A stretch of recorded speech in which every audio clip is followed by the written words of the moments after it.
Have you ever thought about if your expectations of your group are realistic? You know, when your clients just aren't performing or behaving how you would expect? Well, check out the rest of this video to find out. Enjoy!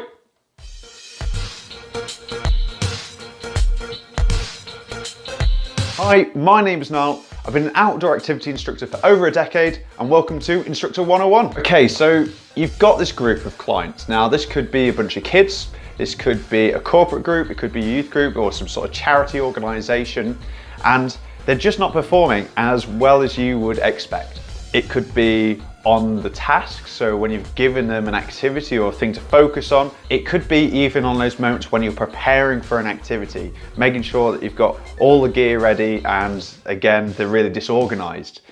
At this point, it would be really easy to start getting frustrated,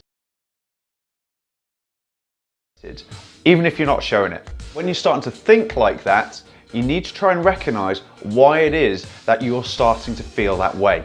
And the reason for this is because of your expectations and whether your expectations are being matched or not.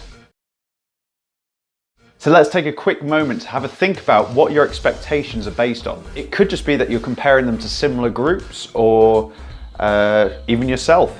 It might be a case that the things just haven't gone quite as planned as you wanted, and now you're having to think about extra things. So you might not have the right gear, or the weather might be closing in. The original plan that you had has had to change, and now you're questioning whether the group's ability, although again, because you've compared to similar groups, should be able to do it, but actually you're starting to have doubts. All those things could have factors that will play on your expectations and whether you start maybe to get frustrated or maybe a bit worried. Could just be that you're comparing them to similar groups, and I think this is one of the things that I come across a lot within myself, but it might just be comparing people to myself. It could just be that I'm now having to change my plans a little bit because I might have had one expectation in my head about what plans that I wanted to put in place, and now I'm having to reevaluate that. Maybe the gear hasn't come up, or maybe the group's just been so disorganized that they haven't got all the right stuff. So now again, I'm having to replan, or the weather's changing. So there's loads of different factors that could add up to these expectations and whether they're being matched or not. And to be honest, that could be a whole video in itself, but that's not what I want to focus on for this video. But I do want to take a moment to think about how people's behaviors are formed. Person's behaviors are formed over a long period of time, and there's lots of different things that can influence that. So that could be genetic factors, that could be their internal dialogue, or the things that they just say to themselves inside their own head. It could be environmental factors, such as culture, where they've been brought up, who surrounds them, all those sorts of things. And when I say these are developed over a period of time, I mean their whole lifetime. Most of the time when people come to work with us as outdoor instructors, it's often a new environment, it's doing things which they're not used to, and sometimes it's working with new people that they've not worked with before as well. At least that's what the case is for myself when I meet new clients. They've never worked with me before, so they don't really know what the boundaries are or how to interact with them. And on top of all of that, they're probably being asked to develop a new skill or learn something new as well. And that process can take a while.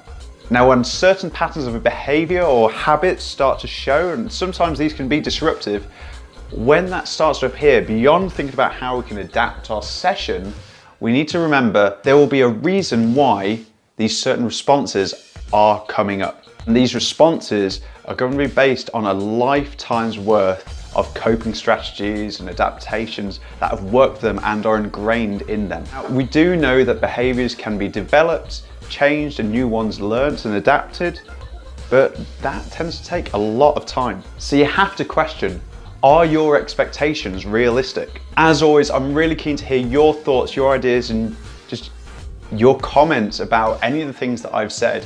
And do you ever have to adjust your expectations to match the ability of the group? Let me know in the comments down below. If you enjoyed this video and you want to find more free resources for outdoor instructors, then please remember to check out Facebook, Instagram, and YouTube for other stuff from Instructor 101. Please remember to like, share, and subscribe. Other than that, thanks very much for watching. Until next time, take care.